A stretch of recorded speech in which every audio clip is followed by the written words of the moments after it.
aya na ngai totikali kozwa ye likambo ya mabe te ke aloba no likambo to aganga ata ntango ezalaka ete tozalaka esika moko mpo tobokwami ndako moko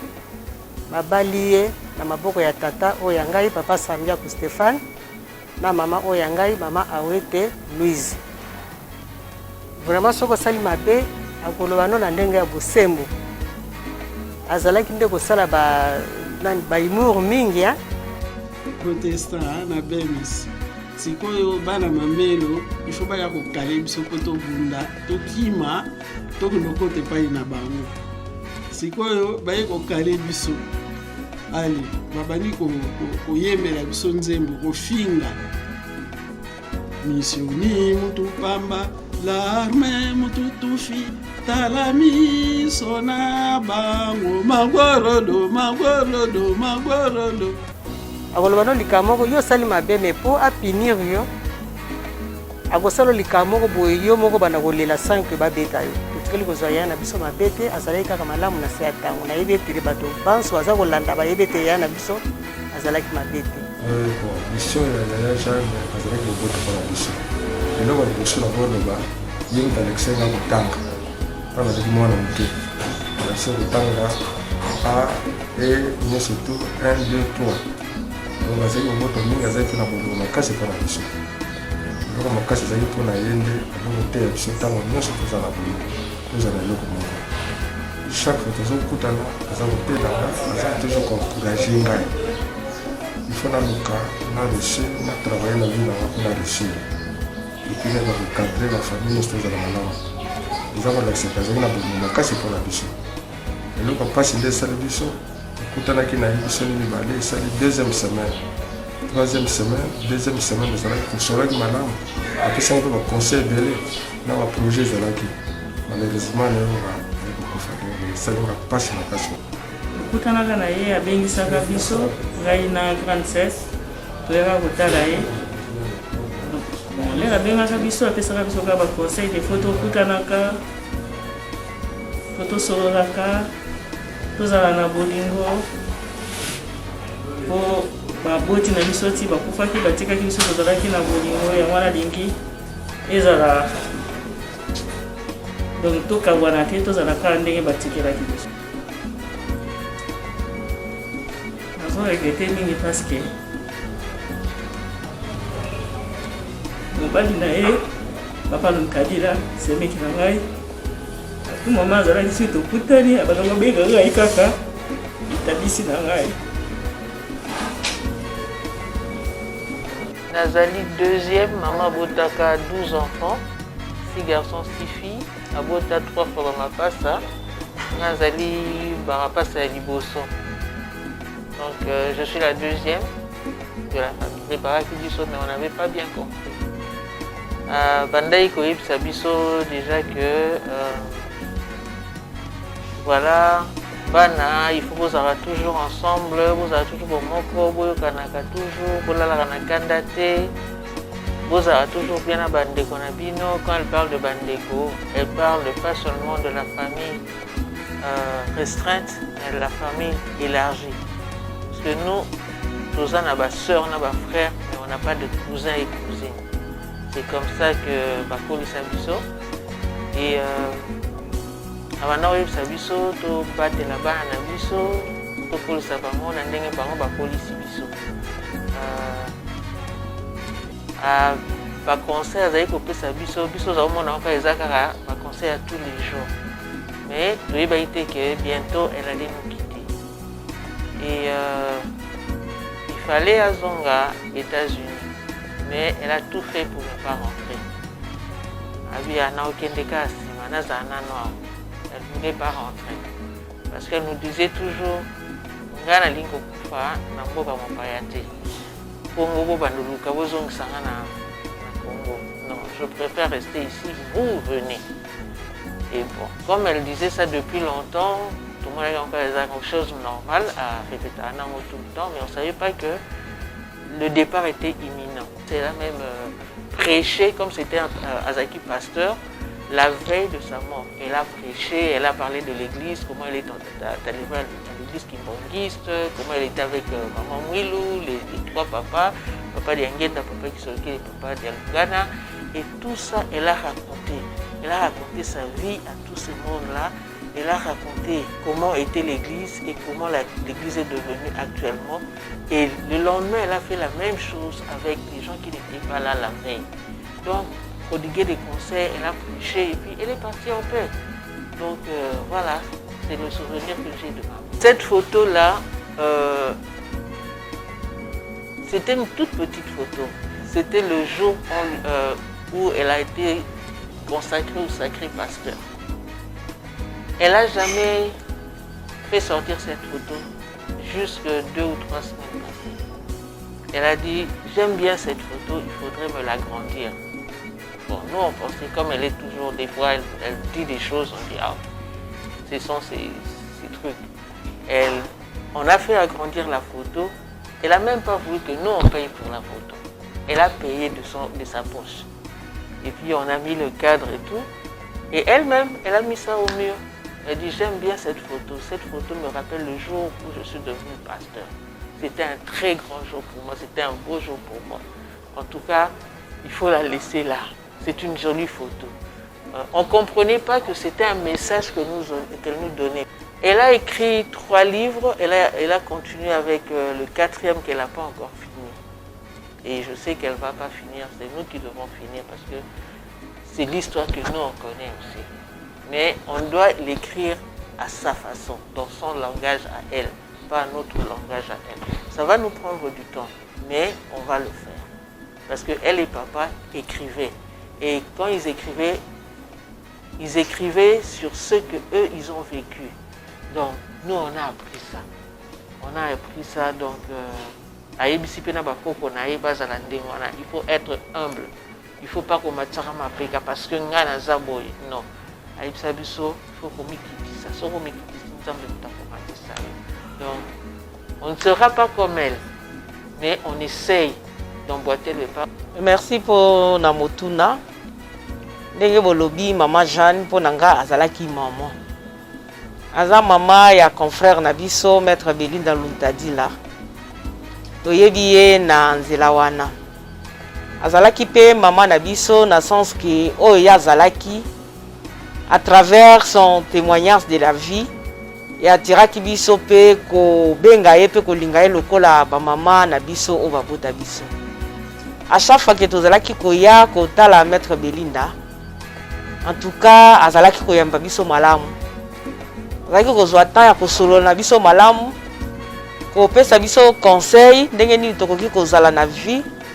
surtout mpona ba oyo bazalaki koaspire na libala. Azwaki temps moi personnellement ya kopesa nga témoignage ndenge nini nafandaki na libala na ye na papa Feu Luntadila Lucien. Alors azalaki pe témoignage na nzela ya Nzambe, bien que nga naza kimbangiste te. Tango nyonso nazwaki occasion kosolola na ye, en tout cas azalaki kolendisa ngai na nzela ya Nzambe, na kangama na Nzambe, Nzambe nde azali likolo na nyonso. Pe na nzela boboto na ye esalaki ke namonaki pa na ye distinction ezalaki te na kei. Ndenge akoki koyamba ba oyo bazali bana na ye to pe ba oyo bazali bana bandeko. Ndenge moko pe azalaki koyamba biso ba collaborateur to pe ba collaboratrice ya mwana na ye. Pe en dehors de ça tozalaki mingi kolinga kotumola ye Maman Jeanne, notre cliente, parce qu'à un certain moment, elle avait un dossier, c'est qui concourt à Bavouka. Tu défendais qui est en ce titre-là désormais, tu commences à la cliente. Alors, azalaki na relation malamu, azalaki maman komikiti ça, azalaki maman ya bolingo. Donc, ce que tu l'obito, le titre de témoignage, na kolobebele, d'abord na casquette nanga en tant qu'avocat, mais na mokuse générosité na vraiment et attirer qui attention nanga. Et ça là qui n'a considéré le col vraiment maman oya botingai. Et le loko zala na eli susute ya solo ezali nzela na biso nyonso ezali destin oyo Nzambe bongisa, mais ça fait mal parce que tiki vide na tango nyonso tokoya nesika oyo, en tout cas tokozanga mutu oyo tango mususu azali koyamba biso na sourire moko de loin nos portes fungwamite, portail fungwamite complètement, nous bénéficions déjà de son sourire. Bon, merci pour la parole. Yakoloba est belé, mais parfois je vais manquer de quoi dire. Coco Jeanne pour n'en avoir de bobigny, Coco Zaki vraiment Coco. Dans le temps où on a eu Coco Jeanne d'abord, maman est patronne Nangaï, maître Belinda Vitati là. Depuis 2013, on a eu Coco Jeanne. Mais dès le premier jour où on a eu Coco Jeanne, c'est comme si j'étais sa petite fille biologique. Donc, bien, elle était hospitalière. Quand on est maître Chimène Aouti Odoba, dès que vous entrez dans la parcelle, c'est la première personne qui vous sourit. Ce qu'on va directement, il te pose des questions, tu bois quoi? Parce que souvent, moi, je venais ici pour le travail. Après 1 heure de temps, déjà, elle dresse la table. Donc, une grand-mère, mais adresser table pendant qu'il y a beaucoup de gens là. Azo Bengabino Boya Kolia, Azo conseiller Biso. Donc, on a aussi bénéficié de l'expérience qu'elle avait dans le mariage. Donc, Azo qui copette la Biso Masolo, il y a pour mariage, Naïna Papa, Ndenge Bakutana qui nous fortifié de tenir bon dans le mariage. Le problème est quand la réalité est belée. Même mon bali nangai aïeba qui est pendant que un simple travailleur, mais ce qui papa est à recevoir comme si c'était son beau-fils. Même mon enfant, ce qui est dans petite fille, elle était vraiment une maman, une grand-mère pour nous. Donc elle nous manque déjà. Donc Atiki vide ma casse, si nous ne savons pas quoi dire, elle était tout pour nous. Elle a beaucoup apporté, que ce soit du côté spirituel, du côté éducation. Comme si vous étiez de sa famille. Et pourtant, tout ça, tout tribu, mon côté, religion, mon côté, mais quand vous venez chez elle, c'est comme si vous étiez le membre de sa famille. Raison pour laquelle on a nommé à beaucoup Liban et Belé, pour que on comprendre, c'était vraiment une dame très hospitalière, avec un grand cœur. Son cœur était rempli de la compassion. Merci beaucoup pour la maintenant. Maman Jeanne Kiamawe Telukebao, bonheur. C'est comme on est, bonheur. Maman Jeanne a d'abord maman pour Nabiso. Depuis 2015. J'ai un cabinet à Maître Belinda, puisque nous avons parmi les avocats. Au Maître Belinda a bandé pour encadrer, si les autres continuent toujours pour encadrer Bissot. Et maman Jeanne, ils avaient autour d'un dossier, problème Azala qui n'en a quelque part. Et à chaque fois, aux Zoya pas traité de dossier, avant qu'ils respectent même à ta côté à l'avocat. So le bilan maman procédure c'est un temps à couper ça yo. Donc à conseiller d'abord mon salaire na yo et à part ça maman qui a mawete azo considérer sous souci ya mutu ndenge nyo zali kobika na société. Donc azala qui na bien-être et savoir vivre et pas abattre. Maman qui a mawete azala qui pas na ngai surtout conseillère moko malamu. Il a un dossier où tu vas nous traiter les sili afin de faire biso. La biso nzamba pambola bino apé sa bino sous son maïeli. Donc il pas na biso zala qui kimia katikati na biso. Donc au bout ni c'est na mukolo mwalelo il pas na biso zali perte mon mené ne peut au bout ici cliente moko azala qui généreuse. Oyeba ki ko yamba batu nyonso, oyeba ki ko partager. Bien sûr, à mon Congo, mais maman qui a même à ta ce qu'il y a 10 francs, on y m'a apprécié yongo, y a tikalne bongo. Donc, à maman moko, même à un quartier, même à un niveau, il y a cabinet, étude de maître notadi là, nous tout bazar pour regretter vraiment perte, vraiment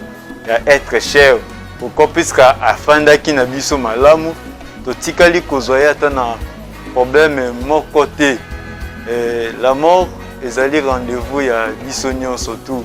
et maman qui a mawete okufa na était biso susu était biso dans le sens que akufi liwa moko oyo ya calme onga na loba ya kimia vraiment po bato mosusu ma kokufa boteki lupangu bokende sala boye bato tu bakomi agité pendant que maman Kiamawete na dernier séjour na bande kobela au sentir moi na ye maître Belinda Luntadi la zala toujours na makasi boko so anaye azoya pe musala tozo solola to sa procédure do sentir azana kimia mais ce que zala ki bato mosusu au mona mutu bazobela non kende ko lukombongo boye kende sika boye ko sala boye donc maman Kiamawete na mbete hôpital akufi na makasi wana et là qui signe n'est pas na biso là c'est que azalaki mwasi moko azali na problème na moto te azalaki na kimia na kolo Yesu Kristo Masiya na mwana emonani ti na suka donc Nzambe apemisa molimo na ye na kimia il espère que biso tomibongisama mpe bon mpona mama oyo ya ngai akufi esali nga susi makasi ateyaki nga mingi akoseyaki nga to ayosenga mwana azala na bosolo nde kopesa yo ouverture mpe natambolaka na bosolo ndenge ye ayebisaki ngai esalinga mpasi makasi kozanga ye mpena na regrete makasi eza mokili na biso ndenge toyaki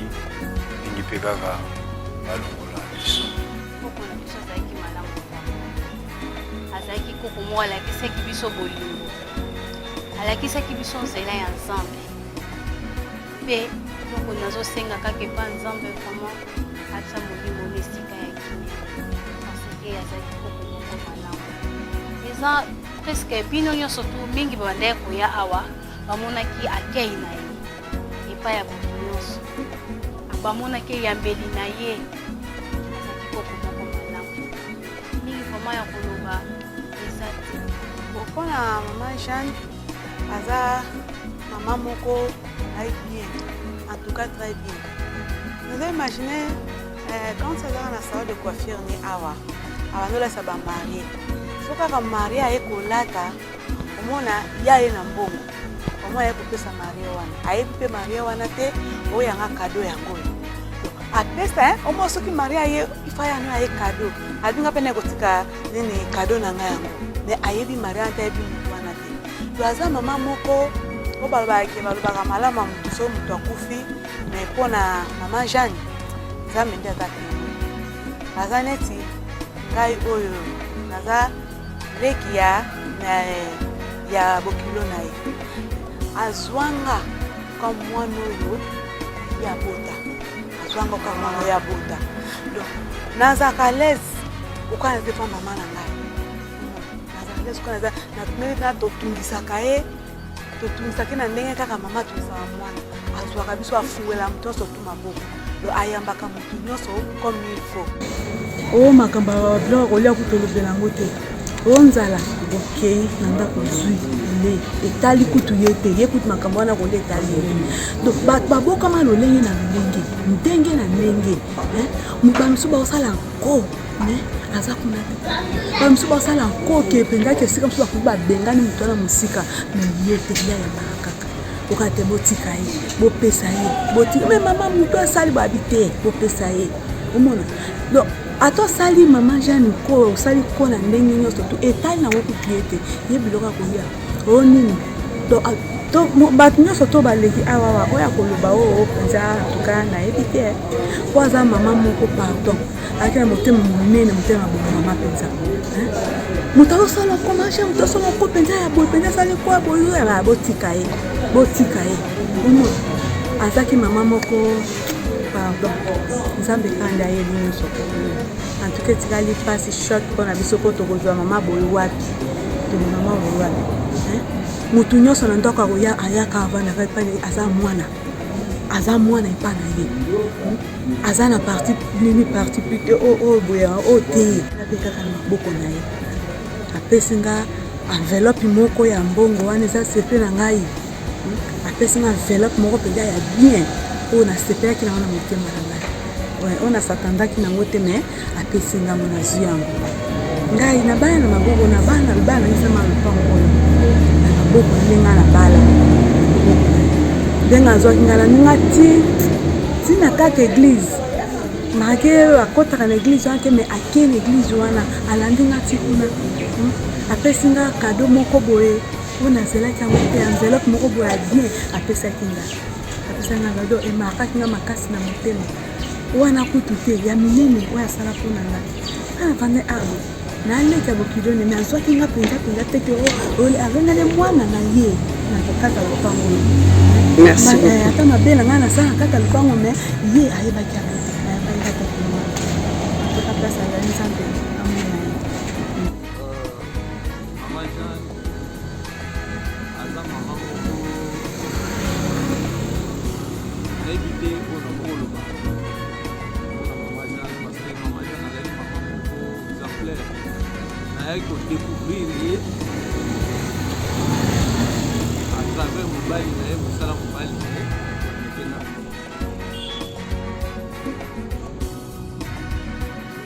nayaki kodécouvrir ye à partir ya mobali na ye mobali na ye mama Jeanne chaque fois na koya kotala bandeko excellent madame Belinda na madame bango nyonso famille mobima presque soki na ye lelo tokutani soki awuti États-Unis ayelaka mwana na ngai ya suka elamba ya suka États-Unis oyo atunaka boni bakoko na ngai mwana suka avandi wana ayeli ngai secret apesi ngai mwa lipa nale esili ayeli ngai suku mai apesi ngai abandi obetelanga masolo lelo bazalaki na mama mwili natuni ye mama mwili boyalaki ndenge nalobi mama mwili nga nazalaki na esika moko mwana nga liboso nabota napesa ko mama nabetanga masolo ndenge nini nakobana na kati ya foyer ndenge nini tozala ilfo nasololaka na bana na ngai alobe na ngai eloko moko alobi na ngai azalaki oyo natikala nango natikali nango andokoloba na ngai papa Friki ilfo ozala na mokolo mobimba obandisa bana na yo bosolola otunaka bango baposa vi na bango komsu na ye natuni mpe madame Belinda alobi na ngai ya solo bapapa na bango na mama na bango abanda kobandisa bango abandisi bango ensemble bazosolola en famille donc mama moko azalaki mama moko très bien donc mama moko okoki kobenga ye nini centre parce que liloba nzambe nde ezalaki kati na ye soko ye ateyaka motu liloba moko ya kote te ateyaka motu liloba ya nzambe donc likambo ya kimbangisme azalaki nango na kati na ye ngauta mama mpe maser parce que soki oye na maser ndenge ayamba na ye ndenge moko donc apesanga batoli mpo nazala mosala nazala malamu na bato nazala maboko milai te donc eloko ya te yakengambo nalobi na ngai nazala soki nake bazwinga na mosala nake na mosala mama Jeanne moto akoteyanga abie so bazwi yo na mosala epai nyonso kokende moto akomema yo to bamemi yo lakisa bolingo linga bato nyonso oyo yo okekuta place wana oyo mama Jeanne azalaki epuis mokolo ya suka 2 jours passé nake kokuta na ye mama Jeanne boni bien aza nani me azoloba na nga papa Friki bosambela makasi nazoya na nga na ndako azotia boye nazoya na ndako bozala makasi na mabondeli oyoki nakozonga na ndako oyoki nakomi bien topetani maboko na yambi ye lelo oyo bayakolobanamaki mama Jeanne akufi donc epuis nayebaki eke aza ndenge mosusu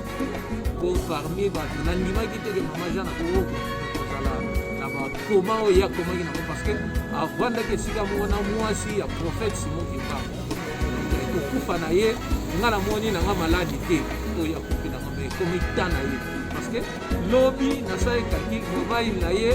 après 100 ans papa Kisolokele akufi ye mpe lisusu après 100 ans papa Simon Kimbangu akufi donc eza grave mais eza grave te eza miracle parce que 100 ans wana akufaki ye mpe lisusu mama après 100 ans akufi papa Moutadila Jean-Claude akufaki après 100 ans ya papa Kisolokele akufi ye mpe lisusu ndenge moko donc eza biloko moko ya kosepela tro tata nzambe abatela ye esika kei biso tolanda comportement mama atikeli biso. Ngai Lucien Lutadila Ndalazakwa Lutadila wa Lutadila ebenga pe Ndalazakwa nga mwana ntuka majana. Bon mama sala makambo bele mpona biso atangisa biso ebele me mingi atikela biso ke tozwa baninga na biso neti baza famille yango na makambo na biso nyonso ata moto awuti waka ata oza nani tototaba nyonso kaka neti bakomi famille seke bolingo wana azali nango apesi biso mpe tokabola bato nyonso ya ngai nasalaki 30 ans na États-Unis nalongwaki awa na age ya 12 ans depuis wana tokutana kuna me ngai nezali pena pembeni na ye ntango nazalaki ya po heure nyonso ngai nayekaka na lovane so omoni maja na komona ngai bien pembeni na bango mibale papa na mama ti ntango nakende États-Unis apres wana nde mwa séparation eyaki me na motema mama azalaki kaka ndenge oyebi apres toye susu aye kuna ntango aye tour oyo alobi tozonga yango tozongi awa tozonga so mama alobi te tozonga toye tozonga oyeba te ke ezali la préparation angaki ekutana na papa yango wana komi na sepeli mpe mingi nazali awa esalinga bien malgré eza mawa mais nayesu opase tanaki avant kufa tovandaki na ye mpe awa batemps nyonso chaque jour toza na ye awa ti ntango aye okota kotala yango wana bon ye yaloba atalakata mandepo matumbola na ngai yeka ndenge wana mais kaka tozala bien biso nyonso ndenge alobaki na bato nyonso tozalaka na nzela ya tudwa. Mama Jeanne aza nanu donc meme na biso koko na biso pardon tozali na ye awa avoyage azongi donc nga naza wana nkoma nanga eza Thierry mbi avanga naza mwana na ye te me naza koko na ye kwa bokolanga banda aza mwa moke ntina komi mokolo boye koko Jeanne azalaki donc toloba nyonso mpona biso po tozali na ye awa tozali bien banda opesa biso d'abord baconseil et puis ndenge ozala na bato donc azali nyonso nayeba ye depuis nazali mwa moke ti nakomi mokolo boye nayebaki liboso na mobali na ye papa Lutadila ye basalelanga donc bango mibale basalelanga biloko ebele bafutelanga baminerval bapesanga place olala place ofanda donc nazala reconnaissant mpona bango mais lelo mama mwasi na ye mama Jeanne atiki biso yango biso nyonso toza na mawa donc ye kutu biloko aloba eza te mpo asalela biso nyonso tozala bien na bana na ye nafandaka mwana ne mama oti nafandi mpa mwana na ye mia ti lelo naza na bango donc na ye kopartage mawa na nga na famille na ye po biso nyonso toza bana na ye awa po kaka nazali nango aloba ya mama. Ouais, je me présente, El Job, je suis un artiste gospel, ingénieur de son, je suis chez King Kong en musique. Maman jeune, pour donc premièrement, elle a un poco. Et deuxièmement, la considération, la monnaie de tes parents. Dans un moment, je suis parents parce que il y a ça. La vie n'a pas moka tellement la vie a battu sous bon il va tellement ébélé et en plus ce qui les lopé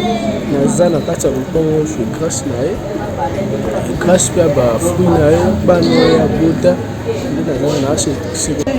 non molimo ne na lobi donc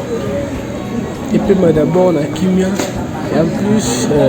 pour na molimo ne eza nesika bien parce que oh ça la vie déjà tout le monde a bafoué nango déjà et c'est réfléchi dans la mission bato que non azam tout le monde déjà a préparé qui dans lobby donc cela veut dire que non azam ici comme moi bien merci en famille azana qui n'a pas mis tout chanter azana bazana bon pour nanga nata ba témoignage à maman belé surtout quand na kokota soko koti na lopango okuta avandi wana en tout cas so opesi ye bonjour eyambelika ya bonjour à maman donc epesaka na petit maman osentir que en tout cas c'était maman azalaki gentil na moto nyonso donc so soko tobika bonjour maman bonjour donc même si na maladie soko opesi bonjour ne kaka ya bien donc azalaki maman moko en tout cas très gentil maman vraiment ya koyamba donc na lopango oyo so okoti abanda koyamba bato nyonso kaka malamu kutu na oyeba mbwa azalaki awa mais mbwa ngo bato moye bakota vraiment ezalaki te tellement gentil ya mama abaki mbwa oyo elonga parce que lopango oyo eza ya bato donc ayaki kolongola mbwa bato bakota bato baobanga en tout cas mama azalaki gentil donc ya koloba ebele eza te gentillesse ya mama kaka elekaki Merline Tina ngai nazali moko ya bakoko ya majali koko oyo nayebi te vraiment soki tokoremplace na nani bakoko bazali ebele ye mama moko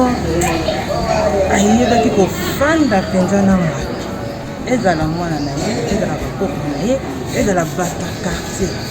azalaki kofanda na bango ndenge moko neti bana oyo ya bovu tobanda awa na bato mosusu ya famille te bazwa bango afanda na bango esika moko akokipi bango atina zete mpasi nakomisenga maladi na bango nyonso na maboko na ye akabonaka te oyo mwana ya kingandi ya ndeko na ngai ya mwasi to ya ndeko na ngai ya mobali azwaka bango oyo ya kuti abandaki kolinga kuti te babenga ye mama kulutu to mama leka lingai kaka mama afandaki kosangisa azokabula te bakoko oyo ya bana ya boti to bakoko ya bana ndeko na etaloza biso nyonso ndenge moko nayebaka na koza ekestion moko koko jean omina na mokili osala nini eloko ayebisa ngai koko na nga yeba kobanga nzambe tambola na baprincipe oyo nzambe alingi nde okowumela kasali mabe zongisela ye malamu moto oyo asali malamu esali malamu moto apesi yo mpasi yo luka ye senga eta bolimbisi oza na raison senga ye bolimbisi lakisa ye gentillesse okangolaka te mpona koyebisa bino bokabwana te bolandaka nzela ya nzambe nyonso ozolesisi elongo loba na tie lelo oyo navandaka na rezonaka na maloba nyonso oyo aloba na nga me oyo wana ezongisanga moto so na raison oyo yatikela bakobanga nzambe ezongisaka nga moto ona makoko ja nayebi te na kompare na banani ebele baza na moome koko jani nazomona te tobungisi moto aza vraiment très cher mpona biso baopa makasi vraiment mbala liboso tokutani okanisa tosi tomesana me ezalika mbala liboso nzambe asangisaki biso bana biso bakutana babalana so mpe tokutani mbala liboso mpe ezalika mbala liboso na soka mpe tomonani na ye donc ake ezali kitoko tomoni vraimen aza mama moko très bien totali na ndenge nde motemo ifale kaka azalela bongo me naye kokamwa mpe lelo na ye na matanga na ye naye kocomprendre ke namona nayoka bango banda kala depuis bosenge donc nakoleka kaka na epa ya grande sœur bo toza kosala na ye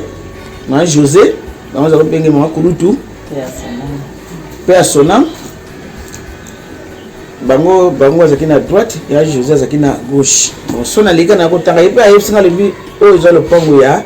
secrétaire général ya kimbangiste papa Lutadila ntango na ye mpe nzoka ndenge okota so na ndako papa Lutadila mpoka na masolo te mene okota mpona vanda donc navandi mpenza sikoyo na kati ya ndako ya papa Lutadila ekomi ndako na ngai bana bakomi bana na ngai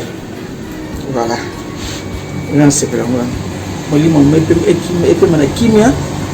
vraiment apesa rapport malamu epai ya nzambe na mosala asali na sia moyo mpona bana na ye mpe mpona na bato mosusu la réconciliation asalaki na dernière minute eza vraiment donné à n'importe qui te ye ake makambo mosusu malgré mongongo ezalaka na bien te mais aréconcilier bato quand même donc dernier mission sa mpena nzambe atindeki yango wana ya réconciliation amour yango na mpenza ya l'accès soki tomonani awa eza pamba te eza mpona koya kosangisa mawa na famille Lutadila mpona perte ya mama na biso Jeanne bien ke nayebi ye mingi te biso toza babokilo mbala liboso nayeba ye ezalaki mokolo ya libala toyaka mpona kobala mwasi na biso orti en tout cas accueil mama réservelaki biso nzima totango tokini age na ye bayebisi biso azalaki na ba 82 ans en tout cas eloko wana ce que je pouvais dire avec vérité nzela mbemba tobandaki kobetaka lisolo ya mama jeune façon ayambelaki biso donc on doit sentir que c'est comme si boyebanaki ne kala mais ezalaki mbala liboso kaka et puis na ndenge namonaki ye donc azopesa kutu même pas heure ya mwasi ya age na ye nakoyoka sango ya liwa eza pasi mingi mais ezalaki eza mokano ya nzambe tokumisa kaka nzambe eloko lisusu esepelisi ngai makasi pa mama. Je ne connais pas très bien la famille, mais dans la progéniture, je sentais que maman pensait qu'il a une éducation bien. C'était vraiment une maman qui était trop proche de Bananae. Donc, et puis, témoignage, je n'ai vu Awa, Baba Yaya, maman. On sentait que maman Zaki vraiment na bolongo ya libota nae, bolongo ya Bananae. Azaki vraiment na bolonga bato nyonso epi kosangisa même voire même na dernier moment na ye akei même plus loin kokende kosalisa réconciliation na famille moko o makambo ezalaki vraiment impossible même ata biso bajeune nde totika na mokili boye eza leso makasi mpona biso kolukaka te kosala bato mabe me bolamu na biso eleka mingi mama asali mosala na ye malgré age na ye mais makambo eza kaka toujours ya bien baréconciliation même si moto yango azalaki compliqué ndenge nini mais mama bande toujours koluka akoma ntina niveau akitisa moto wana alakisa ye keloko ozosala eza malamu te eloko nakokaki koloba yango wana na mwa mokie oyo nayebaki mama jeune. Mama jeune alaki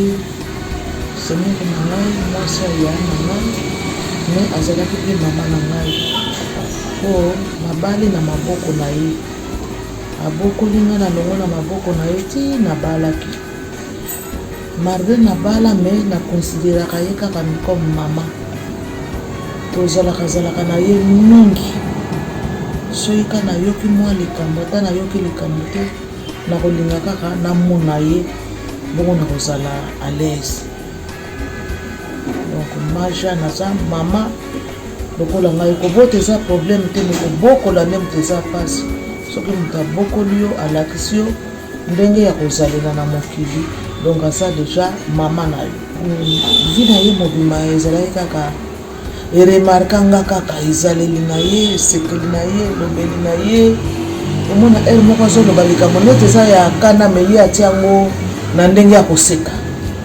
omonaka kintakani wana asenzi wana donc ala kolobela yango mingi omona bino bozoseka mais eza likambo moko ya mabe me ye atia yango siko na ndenge ke esala yo pasi te azalaka ne kintakani te yo olanda ye donc alaki koemploye kombo wana mingi mpo moto mosusu akoyeba na ye te ke eza eloko moko ya mabe me ye atia yango na ndenge moke boseka na bino nango makambo mwa mingi ye omona bongoli yango na ndenge na ye netika asali fuele donc epa na ye abongoli na donc ata bato bazala na mwana bayebaka eloko wana yalobi elobamaka na misa bato te me bino nakona boyebi yango mona bozoseka donc antuka azalaki neti mama moko alingaki baimo alingaki imo mingi likambo eza ekokoloba mate me ye sikoyo ndenge atia yango na terme na ye bon bino kaka moto bozalaka na ye moto bokoyeba ke akokoloba bongo te mama ya bana akokoli biso na bosini wana tolaki ebele okanisa interna abokoli bato mosusu bakoma kutu bakoko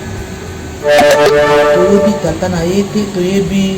mama na ye te na ye kaka akotika na famille mpe tovandi na biso comme mwana ngai junior yamba nazali moko ya bana oyo tobojani abokoli ngai nazali ekolo mosusu nazali mowongo kokoja nazali mkongo nakuvela papa na makongo kokoja na yambaki nga taki mwana etaki koko na ye kokoja na bane kosalanga makambo ebele oyo peut-être bato mosusu bandeko na ngai bakana kosala yango te Coco Jeanne azalaki wana mpona kosoutenir ngai donc aépargnaki nga mpe na mabe mosusu oyo elingaki elanga peut-être nga nasala bavoyage moko ifallait mpa nasala yango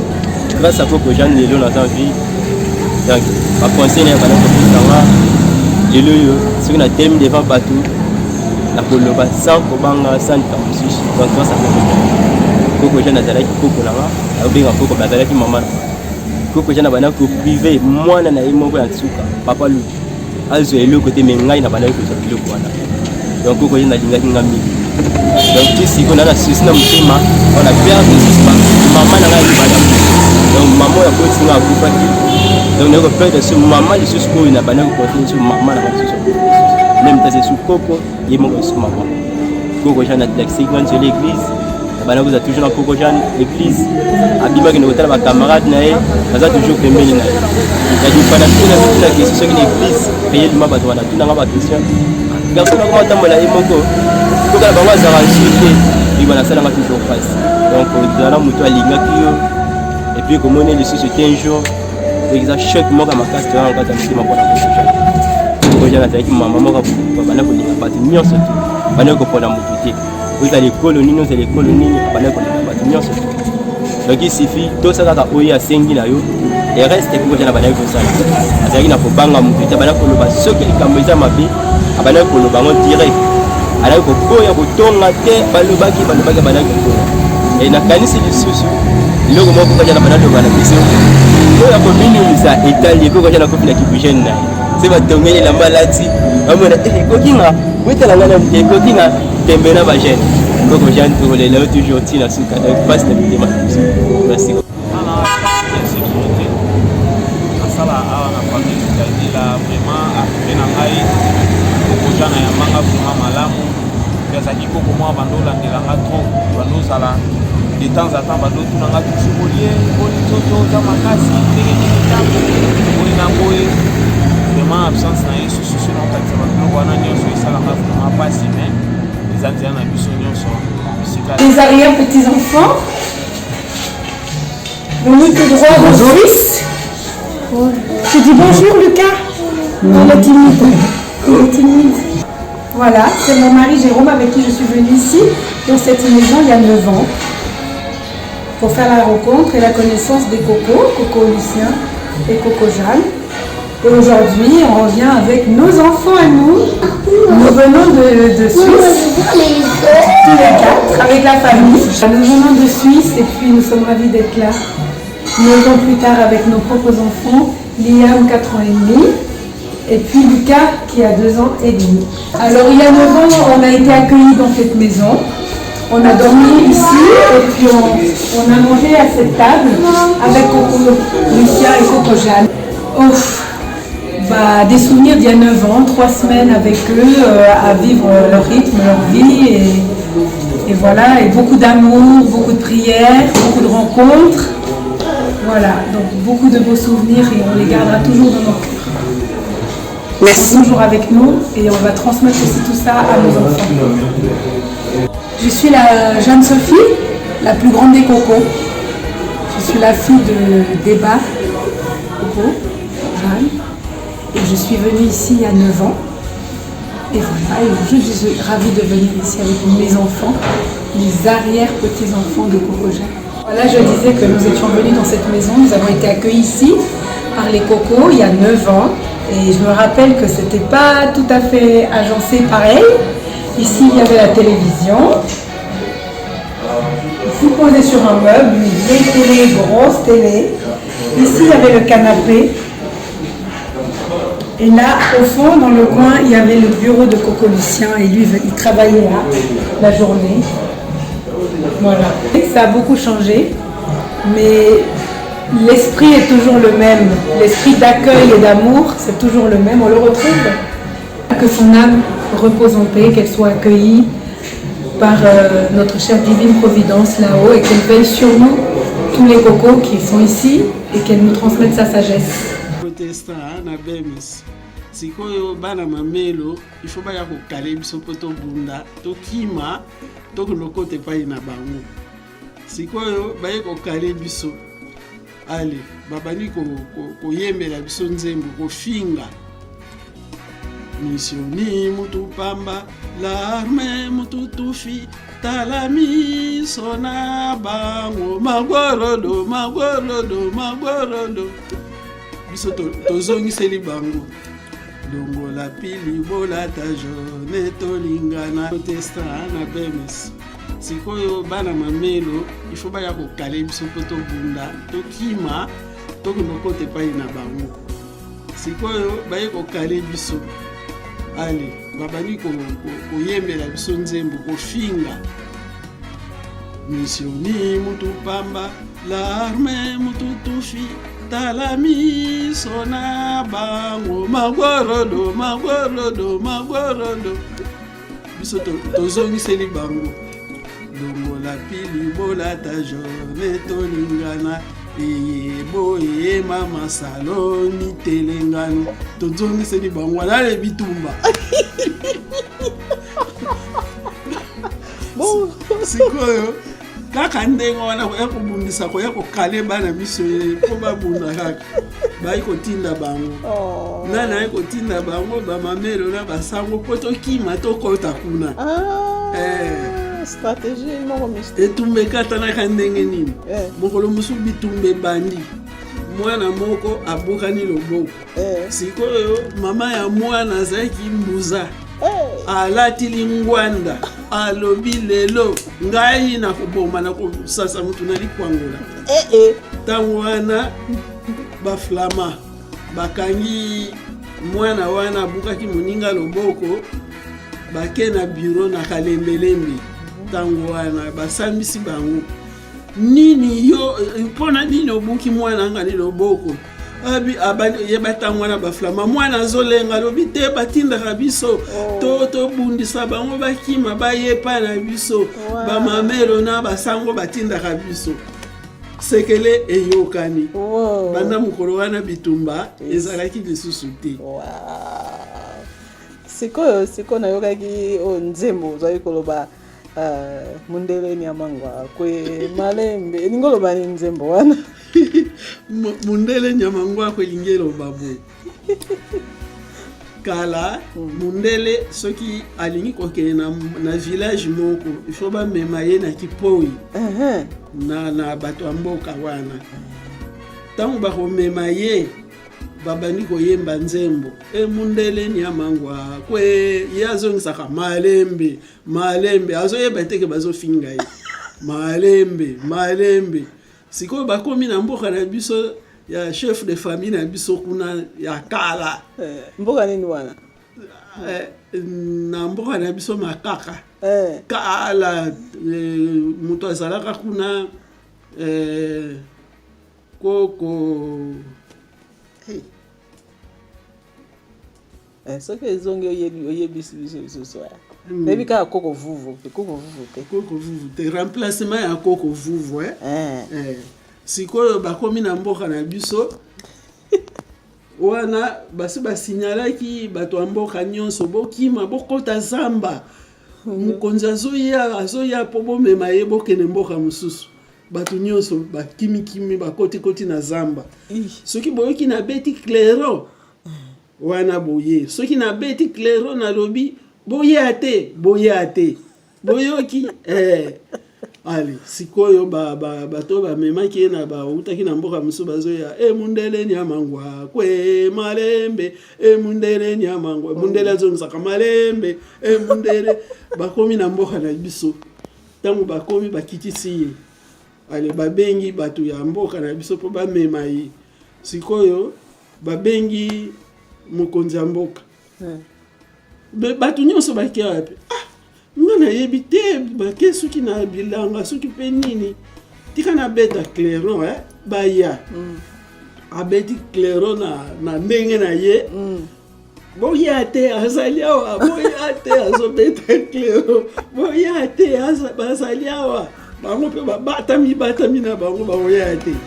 bazeli bazoya te basiliki ala mema bamemi lisusu bakontinue mundele nyamangwa malembe mundele nyamangwa akobaki na mboka mosusu ale sikoyo ntango chef